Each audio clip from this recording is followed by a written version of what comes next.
పూరా లోకల్. ఇతని చరిత్ర చాలా గొప్పగా ఉందిలే. చంద్రబాబు గారి చరిత్ర, ఇతను పుట్టిన దగ్గర నుంచి అబద్ధాలతోనే పుట్టాడు, అబద్ధాలతోనే పెరిగాడు, అబద్ధాల్లోనే జీవిస్తున్నాడు, అబద్ధాల్లోనే మరణిస్తాడు. ఇకంతే, అతని జీవితం ఎప్పటికి కూడా మారనే మారదు. ఒక్కసారి పరిశీలించి చూస్తే తెలుగుదేశం పార్టీలోకి ఎలా వచ్చాడనేది అందరికీ తెలిసిన విషయమే. కాదు, ఇప్పుడున్న మీడియాకి సరిగ్గా తెలియదు, చిన్నపిల్లలు గనక మీరంతా కూడా. ఆనాడు ఇంకా సోషల్ మీడియా అస్సలు లేదు, ఉన్నది రెండే రెండు, ఈనాడు, ఆంధ్రజ్యోతి. ఈ రెండు పత్రికలే అతను నువ్వు అంత గొప్పవాడు ఇంత గొప్పవాడిని కీర్తించాయి. అది పక్కన పెడితే కాంగ్రెస్ పార్టీలో ఉండేడు, కాంగ్రెస్ పార్టీనే మోసం చేసి అబద్ధాలతో ఆ పార్టీలోకి వెళ్ళాడు. మళ్ళీ ఆ పార్టీలో సీనియర్స్ని మోసం చేసి సంజయ్ గాంధీని పట్టుకొని మంత్రి పదవి సంపాదించుకున్నాడు. పాపం ఏదో మంత్రి అయ్యాడు కదా అని చెప్పి ఎన్టీఆర్ గారు పిలిచి పిల్లనిచ్చారు.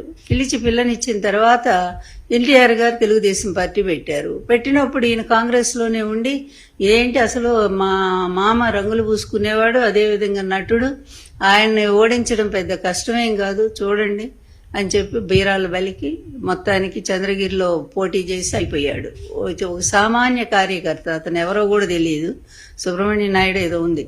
ఆయనకి తెలుగుదేశం పార్టీ సీట్ ఇస్తే ఆయన చేతిలో ఘోరంగా ఓడిపోయి అక్కడి నుంచి కుప్పం పారిపోయాడు. కుప్పం పారిపోయి ఏంటి అక్కడ కూడా వరుసగా గెలుస్తున్నాడండి ఏంటని చూస్తే అక్కడ పక్కనుండేటువంటి తమిళ ఓట్లన్నీ కూడా చేర్చుకుని 60,000 ఓట్లు చేర్చుకొని అక్కడి నుంచి ఆ ఓట్లతో ప్రతిసారి ఎలక్షన్ రావటం, ఆ తమిళ ఓటర్లు వచ్చి ఓట్లు వేయటం, కాముగా వెళ్ళిపోవటం డబ్బులు తీసుకొని. ఈ విధంగా అంటే మొదటి నుంచి కూడా ఇతని అక్రమ విధానాలు ఎలా కొనసాగుతున్నాయో ఒక్కసారి నేను చెప్పాలని, గుర్తు చేయాలని ప్రజలకి మరొకసారి అని చెప్పి చెప్తా ఉన్నాను. తర్వాత కాంగ్రెస్ పార్టీని తెలుగుదేశంలో పార్టీ రావటానికి ఓ పెద్ద డ్రామా నడిచింది. ఎన్టీఆర్ గారు చెప్పారు కదా, నాకంటే చాలా పెద్ద నటుడు నా అల్లుడు అని చెప్పి. అది వాస్తవం. ఈయన వివిధ విశ్వరూపాలన్నీ కూడా మనం చూస్తానే ఉన్నాం. ఇప్పుడు కూడా కళ్ళకు కట్టినట్టు ఎన్ని డ్రామాలండి. సింగపూర్ పోతే ఒక డ్రామా, సింగపూర్ నుంచి వస్తే ఒక డ్రామా, తర్వాత వేరే స్విట్జర్లాండ్ పోతే ఒక డ్రామా, స్విట్జర్లాండ్ నుంచి వచ్చాక ఒక డ్రామా, ఇతరుల మీద, ఇతర పార్టీ వాళ్ళ మీద కేసులు పెట్టడానికి పెద్ద డ్రామాలు. లిక్కర్ కేసు చూస్తానే రోజుకు పెద్ద డ్రామాలు.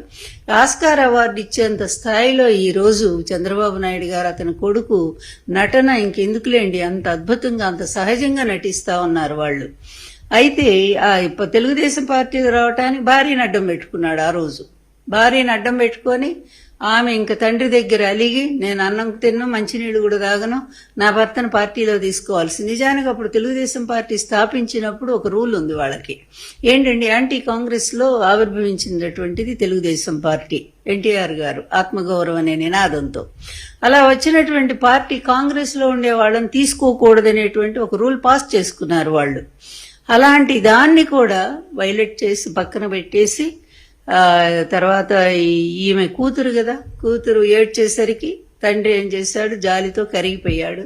అక్కడ కూడా చిన్న ఇది చేసి మేనేజ్ చేసి, ఎన్టీఆర్ గారు లాంటి ధర్మమూర్తి కూడా అల్లుడు కోసం చిన్న తప్పు చేయాల్సి వచ్చింది ఆ టైంలో. మొత్తాన్ని పార్టీలోకి వచ్చాడు. వచ్చిన దగ్గర నుంచి ఇతని చూపు ఎన్టీఆర్ అధికారం మీదే. ఏ విధంగా ఈ పార్టీ నేను కైవసం చేసుకోవాలి ఎట్లా అని. అప్పటి వరకు ఎన్టీఆర్ గారికి సెకండ్ ప్లేస్లో ఉండే చాలా మంచి సీనియర్ లీడర్స్. ఆ సీనియర్ లీడర్స్ ఎవరంటే నల్లపరెడ్డి శ్రీనివాసరెడ్డి గారు ఒకరు, ఉపేంద్ర గారు ఒకరు, అదేవిధంగా జానారెడ్డి గారు ఒకరు, ఇంకా ఉన్నారు చాలా మంది, వసంత కృష్ణమోహన్ ఏదో ఉన్నారు, వసంత నాగేశ్వరరావు. ఇట్లా సీనియర్స్ చాలా మంది ఎన్టీఆర్ గారికి లాయలిస్టులుగా ఉండేవాళ్ళు వాళ్ళంతా కూడా. మరి సెకండ్ ప్లేస్లో సరే నాదెండ్ల భాస్కరరావు గారు అయితే మెయిన్ ప్లేస్లో ఉన్నారు. ఆయన ఎన్టీఆర్ గారి తర్వాత నాదెండ్ల భాస్కరరావు గారే. మరి ఆయన ఎట్లా పోయారు, ఆయన వెన్నుపోటు పొడిచాడని చెప్పి ఒక కార్యక్రమం నడిచింది. అది ఎవరికి కూడా ఇప్పటి వరకు కూడా సరిగా అర్థం కాని పరిస్థితుల్లోనే జరిగింది. అందువల్ల నాదెండ్ల భాస్కరరావు గారిని పక్కన పెడదాం, పోనీ ఆయన చేసిన వెన్నుపోటు అనుకుందాం సపోజ్. కానీ దాని వెనక చంద్రబాబు ఎంత డ్రామా నడిపించాడనేది ఇంకా అది బయటికి రాలేదు కనుక మాట్లాడబోతున్నాం. కానీ మరి నల్లపరెడ్డి గారిని శ్రీనివాసరెడ్డి గారిని బయటికి పంపించడానికి ఒక పెద్ద డ్రామా.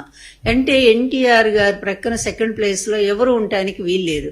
ఆ ప్లేస్ అంతా తను ఆక్యుపై చేసుకోవాలా, పూర్తిగా అధికారం అంతా గుప్పిట్లో పెట్టుకోవాలి, పార్టీలో వ్యక్తులందరూ తన దగ్గరికే రావాలి, తన చెప్పు చేతుల్లో ఉండాలి. అంటే అప్పటి నుంచే ఎటువంటి భయంకరమైన కుట్రకి ఇతను తెర తీశాడంటానికి ఇది స్పష్టమైన చరిత్ర. ఇదంతా కూడా ఎక్కడ నేను చెప్పింది ఒక్క మాట కూడా అబద్ధం లేదు. మీరు మీరు చూడండి ఒక్కసారి వెళ్ళిన ప్రతి పార్టీ వదిలిపెట్టి వెళ్ళిన ప్రతి ఒక్కళ్ళు కూడా చంద్రబాబునే తిట్టెళ్ళారు. మీరు ఆనాటి పేపర్లు పరిశీలిస్తే మీకు ఆ న్యూస్ తెలుస్తుంది.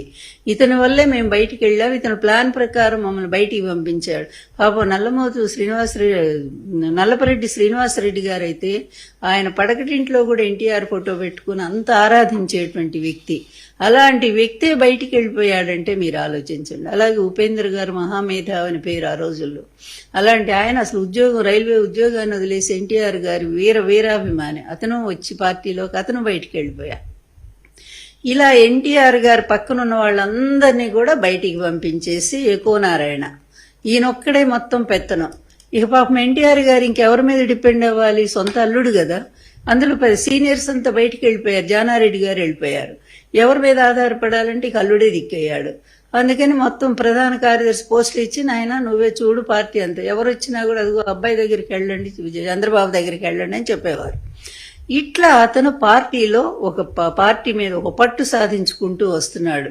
తనకిష్టమైన వాళ్ళందరినీ కమిటీల్లో వేసుకోవడం ప్రారంభించాడు. ఎందుకంటే అతని ఒకటే ఉంది, అతని గోల్ ఏంటి? CM post.